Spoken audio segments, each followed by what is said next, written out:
First ever factory outlet Mukunda jewelleries Kukatpally, Khammam, Kothapet, Somajiguda, Hanumakonda and Suchitra. నమస్తే రమగారు. నమస్తే జయ. రమగారు, ఇంట్లో కొన్ని వస్తువులు ఉంచుకుంటే పాజిటివ్ వైబ్స్ ఉంటాయి. వాటిని చూడగానే సంతోషంగా అనిపిస్తుంది, ఆనందంగా. వీటి వల్ల మంచి జరుగుతుందని కొంతమంది కూడా చెప్తుంటారు. ఇది పెట్టుకోండి మీ ఇంట్లో, అసలుకి లక్ష్మీదేవి తాండవిస్తుంది, లక్ష్మీ కటాక్షం అలానే ఉంటుంది, ఆవిడ ఇల్లు వదిలి ఎక్కడికి వెళ్ళదు. ఇలా నానా రకాలు వింటూ ఉంటాం. లక్ష్మీదేవి ఉండటం ఏమో కానీ మనసుకు మాత్రం ప్రశాంతత అనిపిస్తుంది. అలాంటి వస్తువులు ఏంటి? మీరేమన్నా పెట్టుకుంటారా? మీ ఇంట్లో ఏమన్నా ఉన్నాయా? వస్తువుల్లో లక్ష్మి ఉండదు నిజానికి. ఇక్కడ ఉంటారా? అన్ని వస్తువులు లక్ష్మీప్రదమైన వస్తువులు బోల్డ్ ఉంటాయి మన ఇంట్లో. లక్ష్మీదేవి ఉండటానికి ఒక దశా విశేషం అనేది ఒకటి ఉంటుంది ఇక్కడ. అది ఉంటే వస్తువులు ఉన్నా లేకపోయినా వచ్చేస్తుంది. లక్ష్మి వస్తే ఆటోమేటిక్ గా వస్తువులు వస్తాయి. అంతేగా? అంతే కదా. పూర్వం నుంచి జయ కొన్ని లక్ష్మీప్రదాలుగా కొన్ని వస్తువులు చెప్పబడ్డాయి. రోలు, రోకలి. రోళ్ళు లేవు, రోకలు లేవు మనకి. ఇన్ని రోళ్ళకి వచ్చేసాము. పచ్చడి బండలు కూడా లేవు చాలా ఇళ్లలో. మా ఇంట్లో ఉంది. జల్లెడ, చేట. జల్లెడ, చేట. చేట అంటే మనం చెరిగేది. ఓకే. చేట ఒడ్లు బియ్యం చెరుక్కునేది. బియ్యం అంతా కొలుచుకునే కుంచాలు. ఈ మధ్య లక్ష్మీ కుంచం, కుబేర కుంచం అని పెడుతున్నారు కదా. ఆ కుంచం అంటే డబ్బులు వస్తాయని, ఆ కుంచానికి పూజ, కుంచానికి ఏమిటో గందరగోళంగా. ఆ కుంచం మీద కొన్ని వందల వీడియోలు ఉన్నాయి, కొన్ని వేల ప్రశ్నలు ఉన్నాయి. నన్ను కుబేర కుంచం ఎలా పెట్టుకోవాలి అంటే నాకే తెలియదు. కుబేర కుంచం అంటే ఏమిటో మీకే కనిపిస్తాయి కదా రమ్మగారు అలాంటి వీడియోలు. అంటే నన్ను అడుగుతారు కదా మరి. అమ్మ కుబేర, వాళ్ళకి తెలుసు, వాళ్ళు చాలా వీడియోలు చూసారు, ఒక్కొక్కళ్ళు అక్కయ్యలు చూస్తారని నన్ను అడుగుతారు కుబేర కొంచెం పెట్టుకునే విధానం చెప్పండి అంటే నేను చెప్పినట్టుగా చేసుకోవాలి, మేము రామారావు గారి మాట వింటాం అని చెప్పాలని ఉంటుంది ప్రేమాత్సయంతో. ఓకే. కుబేర కొంచెం ముందు నేను తెలుసుకోవాలి, నాకే తెలీదు. ఎవరో చెప్పారు ఓ గురువు గారు. గవ్వలు లక్ష్మీప్రదాలు, శంఖాలు, గవ్వలు లక్ష్మీ గవ్వలు. తర్వాత ఏమిటంటారు వాటిని చెప్తా. ఇంకోటి శంఖాలు లక్ష్మీప్రదాలు. ఇంకా ఏమిటో లక్ష్మీప్రద బోల్డ్ ఉన్నాయమ్మా వస్తువులు లక్ష్మీప్రదమైనవి. పురాతన కాలం నుంచి చెప్పేవి నేను మొదట చెప్పినవే రోలు, రోకలి, చేట. తర్వాత ఏమో ఇవి ఏమంటారు మన సాన, అరగదీస్తాను చూడు, గంధం అరగదీసే సాన. అవన్నీ లక్ష్మీ నివాస గృహాలుగా చెప్పబడ్డాయి. ఇవి మన ఇంట్లో ఉంటే మూలబారేస్తే మాత్రం కాదు సుమి, వాడకంలో శుభ్రంగా ఉండాలి. కాలుతో తన్నకూడదు, మూలకు తొయ్యకూడదు, చెత్త సామాన్లలో పెట్టకూడదు, వాడట్లేదని మూలబారేయకూడదు. ఇవి మెయిన్ కదా. అది మెయిన్. వీటిని వాడుతూ ఉండాలి. అమ్మ నీ ఇంట్లో రోలు, రోకలే ఉంది, దాన్ని వాడాలంటే నువ్వేమిటి చేయాలో చెప్పు నాకు. ఏం చేయాలి? ఏదో చేయాలా, దంచాలి, కొట్టాలి. అంటే నువ్వు పనిమంతురాలి. అప్పుడు అంతే. పనిమంతు ఉద్యోగినం పురుష సింహము పైతి లక్ష్మి అన్నారు. ఎవడు పని చేస్తాడో వాడికి లక్ష్మి వస్తుంది. అంతే. మీ ఇంట్లో చేట ఉంది, నువ్వు చెరుకుతావు, రోజు బియ్యం చెరుక్కుంటావు, శుభ్రంగా ఉంచుకుంటావు బియ్యాన్ని, లక్ష్మీదేవికి ఇష్టం. జల్లెడు ఉంది, నీ పని నువ్వే చేసుకుంటావు. లేదా మీ ఇంట్లో ఎవరో ఒకళ్ళు వచ్చి పని చేస్తారు, వాళ్ళకి పావలా ఇస్తావు. మీ ఇంటి నుంచి ఒకడికి ఆహారం వెళ్తుంది, అంతా పాజిటివ్ ఎనర్జీ, దాని నుంచి లక్ష్మి వస్తుంది. ఆ వస్తువు ఇంట్లో ఉంటే లక్ష్మి వస్తుందంటాం కాదు, దాన్ని ఉపయోగించటం, వాడడం, దాన్ని శుద్ధంగా ఉంచటం. సాన్ ఉంది మన ఇంట్లో, ఏం చేస్తావు? సాన్ రాయి ఒక మూల తోసేసి, ఇది వరకు గంధం అరగదీసి రంగదీస్తాం అంటుంటుంది మా సచివతి. అరగదీయటం అంటాం కదా మనం. గంధం అరగదీసి రంగరించటం అంట, రంగ తీయటం. దాన్ని దేవుడికి సమర్పిస్తాం. నిత్యము చందనము అమ్మవారికో అయ్యవారికో సమర్పిస్తే మంచిది, లక్ష్మి వస్తుంది. అసలు రంగదీసే ఖాళీ ఏది మనకి? అరగదీసి మొహానికి వేసుకుంటున్నారేమో కొంతమంది, అదైనా మంచిదేనమ్మా, చెయ్యండి. ఏం కాదు. ఈ జనరేషన్ పిల్లలకి సాన్ అంటే కూడా తెలుసో తెలీదు మరి కదరమ్మ గారు. సాన్ అంటే తెలీదు, ఇప్పుడు తెలిసి ఉంటుంది. ఎందుకంటే ఈ మధ్య కరక్కాయ అరగదీసి కంటి కింద రాసుకుంటే బ్లాక్నెస్ పోతుందని బాగా అడ్వర్టైజ్ చేశారు. అందుకని ఓ రాయి కొనుక్కు తెచ్చుకుని ఉంటుంటారు, తెలిసే ఉంటుంది. గంధం అరగదీయటం, పసుపు కొమ్ము అరగదీయటం, ఇవన్నీ పనులమ్మా. పని చేస్తే ఏ పనైనా పని చేస్తూ ఉంటే డబ్బు వస్తుంది. శుభ్రత అంతేనా? ఉళ్ళొంచటం, శ్రద్ధ, పోచుకోలు రాయిలాగా కూర్చుని ఉండటం, పడుకుని ఉండటం, పని పాట లేకుండా ఉండటం కాకుండా పని చేస్తూ ఉంటే డబ్బు వస్తుంది. నిత్యము పనిచేసే శీలం కలిగిన వాళ్ళ క్యారెక్టర్ శైలం అండి. పనిచేసే క్యారెక్టర్ వాడు అన్ని రకాల పనులు చేస్తాడు. అంతే. పని చేసేవాడికి డబ్బులు వస్తాయి. పాయింట్ కదా. 100%. దీన్ని పాటించండి. వస్తువులతోటి భ్రమ పడకండి, ఉంచుకోండి కొన్ని మంచి వస్తువులు. దీంట్లో ఉట్టి పాలు పెట్టుకునేవి, ఇప్పుడు ఉట్టి ఎందుకు పెట్టుకోవాలి మనం? ఇది వరకటి కాలం అంటే అల్మర్లు లేవు, మనకి ఫ్రిడ్జ్లు లేవు, డ్రావర్లు లేవు, ఏమంటారు మన మాడ్యులర్ కిచెన్స్ లేవు, లేవు. పాలు పెరుగు పిల్లితో తోసేయకుండా వేళ్లాడేసుకునేవాళ్ళు. ఉట్టి లక్ష్మీప్రదం తెచ్చి ఎక్కడ పెడతావు? ఆ ఉట్టి వేళ్లాడేయడానికి ఇది వరకు చెక్కలు ఈ వాసాలతో చేసిన ఇళ్ళుంటే వాటికి ఒక హుక్కి వేసుకునేవాళ్ళం. మన స్లాబులు ఇప్పుడు దేనికి వేస్తాం? ఉట్టి పూల కుండీలే. వాకిళ్లలో పూల కుండీలు వేళ్లాడేస్తున్నాం. ఉట్టి వేళ్లాడేసి అందులో పాలు పెరుగు కుండలతోటి పెట్టుకునే రోజులు కావు కదా. కాదు గారు. కాబట్టి ఇప్పుడు పూర్వకాలపు విధానాలు ఇప్పుడు పాటిస్తామని అనగలమా మనం? అనలేము. ఈ లక్ష్మీప్రదమైన విషయాల్లో ఇంకా కొన్ని ఉన్నాయి. ఏంటది? వాకిలి గుమ్మానికి పసుపు రాయటం. గుమ్మానికి ఎల్లో కలర్ వేయించి డిజైన్ వేయించుకున్నాం అనుకో, పసుపు దేనికి రాస్తాం? వాకిట్లో ముగ్గు లక్ష్మీప్రదం. శుభ్రంగా ఉండటం, వాకిలికి ఒక మండిగాని శుభ్రంగా ఉంచడం, వాకిలి గుమ్మాలు బాగా ఉంచుకోవటం, సంధ్య ముగ్గు సాయంకాలమే ముగ్గేయటం. అవకాశాలు ఉండాలిగా వాటన్నిటికీ. నీకు ముగ్గేసే సత్తా ఓపికనే కాదు, మీ వాకిలికి వెసులుబాటు కూడా ఉండాలి. శుభ్రత అది లక్ష్మీప్రదమైంది. పాత వస్తువులు ఎప్పటెప్పటెప్పటెప్పటెప్పటిపో నూనె క్యాన్లు, డబ్బాలు, అట్టపెట్టెలు, పాత బట్టలు, పాత పుస్తకాలు, చిరిగిపోయిన అట్టపెట్టెలు, యూజ్ అండ్ త్రో ప్లాస్టిక్ డబ్బాలు, పాల కవర్లు, వీటిని బయట పారేయండి. క్లీన్గా ఉంచండి ఇల్లు. నూనె క్యాన్లు లాంటివి ఉంచుకోవద్దు, వాటన్నిటిని బొద్దింకలు చేరుతాయి. అవునా? మరి వాటిని కొన్నిటి తీసేసేయండి. ఇంట్లో లక్ష్మీప్రదంగా చక్కగా ఉండాలంటే ఎప్పుడు వంటిళ్ళు శుభ్రంగా ఉంచుకోవటం, వాకిళ్ళు శుభ్రంగా ఉంచడం, ఆలు గుడ్డలు ఆ గుడ్డలు ఈ గుడ్డలు అన్నీ ఎంతసేపు ఆరేసి బట్టలు వేళ్లాడుతూ తలుపుల మీద బట్టలు వేయటాలు, మంచాల మీద ఆరే తుడుచుకున్న తువ్వాళ్ళు పడేస్తాం హడావిడిలో. తర్వాత తీసేసుకోవాలి.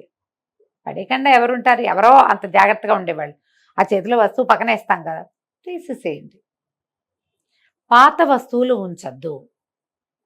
పురాతనమైనవి. ఇప్పుడు పాత వస్తువులు అంటే అన్నీ ఎలా తీసేస్తామంటారు. నాయనమ్మ జ్ఞాపకం, అమ్మ జ్ఞాపకం, ఓ చెంబు, ఓ తపేలా, ఓ గిన్నె, ఓ డబ్బా, నాయనమ్మ చిన్నప్పుడు తాగిన ఆపకూర, చెంబు, గ్లాసు, వీటిని లోపల పెట్టకుండా వాడకంలో ఉంచుకోగలరేమో ట్రై చేయండి. వాడకంలో ఉంచుతాం. ఇంకోటి కల్వం ఐడియా ఉందా నీకు? దాన్ని ఇంగ్లీష్లో చట్టుకుని దాని పేరు రావట్లేదు నాకు. రాయితోటే ఇట్లా ఇలా ఉంటుంది, మనం నూరుకునేందుకు ఆయుర్వేదం మందులు ఇట్లా ఇలా చేస్తుంటారు. సో కల్వం అంటారు దాని పేరు.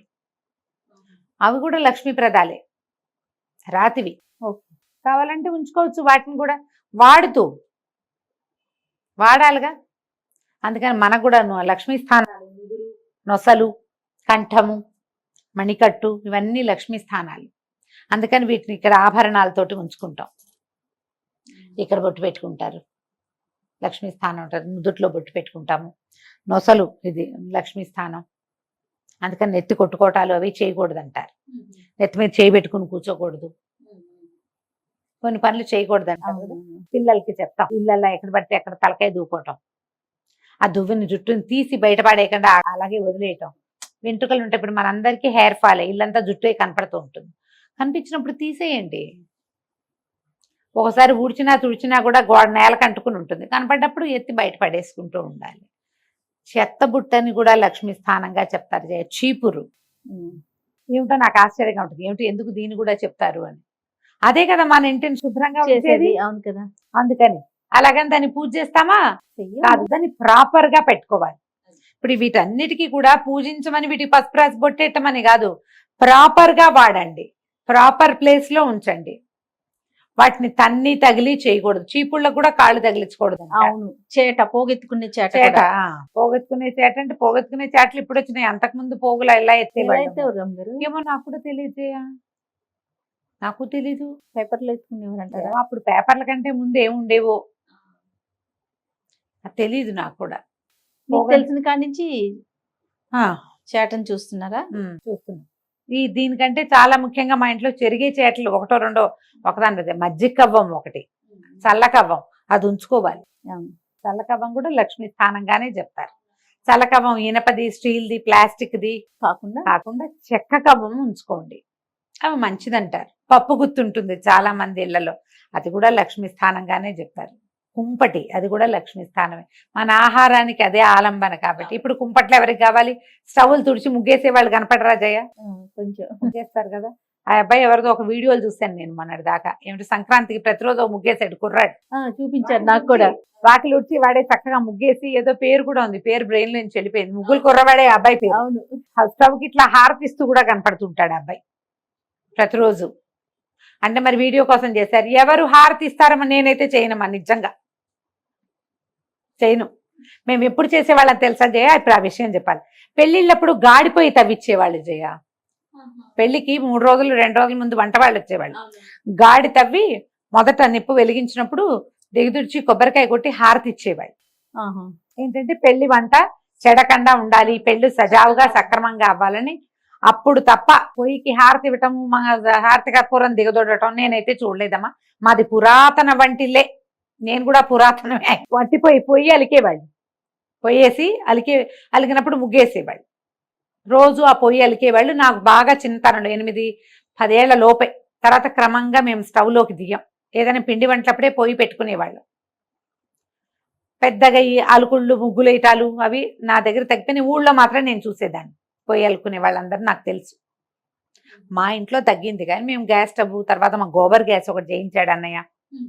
గోబర్ గ్యాస్ చాలా ఏళ్ళు ఉంది మాకు. అవునండి. గోబర్ గ్యాస్ వాడుకునే వాళ్ళం బాగా. స్టవ్ తుడుచుకోవటం, గట్టు మీద ముగ్గేసుకోవడం మాకు ఎప్పుడు ఉంది, ఇప్పుడు కూడా ఉంది. ఆ పద్ధతి పోల. అవి ఉన్నాయి కానీ ఈ పొయ్యి అలకటాలు, వాటికి హారతి ఇవ్వటాలు అవన్నీ కూడా లక్ష్మీప్రదాలుగానే చెప్తారు. చీపుర్ని కాలుతో తొయ్యకూడదు, రోళ్ళని కాళ్ళతో తన్నకూడదు. మన దగ్గర ఇప్పుడు అవేం వస్తువులు లేవు. మీ ప్రధానమైనది ఏంటంటే మన జీవితంలో మనకి బాగా ఉపయోగపడే వస్తువుల పట్ల అవజ్ఞ పనికి రాదు. ఇది మన పాయింట్. సాయంకాలం చీకటి పడంగానే ఇంట్లో దీపం పెట్టుకుని దండం పెట్టుకోవటం. లైట్లు వేయగానే పిచ్చుకని ముద్దులు పెట్టుకుంటుంటారు చాలా మంది. దండం పెట్టుకుంటాం. దండము పెట్టుకోవచ్చు, ఓ ముద్దు కూడా బారేయచ్చు, దేవుడికి ఏం పర్వాలేదు. నిజంగా మేము చిన్నప్పుడు అలా చూస్తున్నాం, ఎందుకు వీళ్ళు ఇలా చేస్తారు అర్థమైంది. ఎవరికి పెడుతున్నారు? మా ఇంట్లో అలవాట్లేదు. ఎవరైనా చూస్తే ఆశ్చర్యంగా ఏమిటి చేస్తారు వీళ్ళు అని. నిత్యం ఎలాగైనా భగవంతుడిని ప్రేమతోటి పలకరించడమే అదే కదా. ఎలాగైతే అట్లా తప్పు కాదు కానీ మీరు నవ్వచ్చు. ఎవరి అలవాట్లు వాళ్ళవి. ఈ దీపాలు పెట్టే వేళ లోపలే సాయంకాలమే ఇల్లు చేసుకోవటం, వాకిలు శుభ్రంగా ఉంచుకోవటం, దీపారాధన కుందుల్ని జాగ్రత్తగా చేయటం. లక్ష్మి చెంచలమైంది, చెంచల అంటారు ఆవిడ పేరే అది. ఆవిడ ఎప్పుడు వస్తుందో ఎప్పుడు వెళ్ళిపోతుందో తెలియదు. సిరిదా వచ్చిన వచ్చును సలలితముగా నారికేల సలిలము భంగిన్, సిరిదా పోయిన పోగును కరిమింగిన వెలగ పండు కరణిని సుమతి అన్నారు. ఎలా వస్తుందో వస్తూనే ఉంటుంది. ఆ వచ్చేదానికి ప్లస్ ఏంటంటే మన తాలూకు ఈ సక్రమమైన ప్రవర్తన, మన పని చేసే విధానం, శ్రమకు ఓర్వగలిగే బుద్ధి, ఏ పనైనా ఎక్కువ తక్కువ చిన్నది పెద్దది అనుకోకుండా ఏ పనికైనా లొంగటం వంగటం, అవన్నీ మనకు ప్లస్ అవుతాయి. ఈ గుణాన్ని పెంచుకోండి. సిరంటే ఒట్టి డబ్బే కాదమ్మా, సంతోషం, ఆరోగ్యం, అన్యోన్యత ఇంట్లో, ఇవన్నీ కూడా పనిచేసే వాళ్ళకి ఎక్కువ సమస్యలు ఉండవు. పనిమంతులుగా ఉంటారు. ఒకళ్ళు పని చేస్తారు, ఆటోమేటిక్గా మిగిలిన పిల్ల జల్ల వెనకాల ఉన్న పిల్ల మేక అన్ని నేర్చుకుంటాయి. అవే పద్ధతులు. చక్కగా ఒళ్ళొంచి పని చేసుకుంటారు, బిజీగా ఉంటారు. కొట్లాటలకు సమయం ఏది? ఆస్కారం లేదు కదా. ఎక్కడ గొడవలు ఉండవో లక్ష్మీదేవి అక్కడ ఉంటుంది. యాక్చువల్గా లక్ష్మీదేవి ఎక్కడుంటే గొడవలు అక్కడ వస్తూ ఉంటాయి. డబ్బులు ఉన్న చోటే కొట్లాటలు ఉంటాయి కదా. ఏ డబ్బు ఎక్కువ లేకపోతే అన్యోన్యత బాగానే ఉంటుంది. డబ్బులున్నా కూడా మీరు అన్యోన్యంగా ఉండేందుకు ప్రయత్నం చేస్తే డబ్బు ఎప్పుడూ మీతో ఉంటుంది, స్థిరంగా ఉంటుంది. ఇలా ఆలోచించండి. వస్తువులతోటే ఏదైనా ఉన్నదన్న భ్రమలో పడకండి. ఉన్న వస్తువుని శుద్ధంగా సజావుగా ఉంచండి, వాడుకోండి. అని తప్పకుండా రమ్మ గారు. నమస్తే. నమస్తే.